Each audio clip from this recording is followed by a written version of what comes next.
शहरों के और रास्तों के नाम बदलना वहां वहां के लोगों की भावनाओं का परिणाम के हिसाब से होना चाहिए। आक्रांताओं के नाम नहीं होने चाहिए। आप ये समझकर तालियां मत बजाओ कि मैंने मुसलमानों के नाम नहीं होने चाहिए ऐसा कहा है, ऐसा नहीं कहा है मैंने।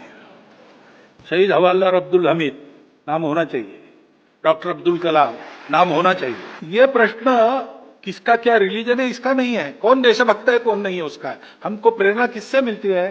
जितनी राम प्रसाद बिस्मिल से मिलती है उतनी अशफाक उल्लाह खान से भी मिलती है। देश के नाते हम एक है, समाज के नाते हम एक है। ये झगड़े जो हुए ऐतिहासिक पृष्ठभूमि के कारण धीरे धीरे इनको समाप्त करना पड़ेगा। तो राष्ट्रों का नाम बदलना इसमें मुसलमान विरोध नहीं है, और राष्ट्रों का नाम बदलना इसमें आक्रामकों को छोड़कर बाकी सब स्वीकार है।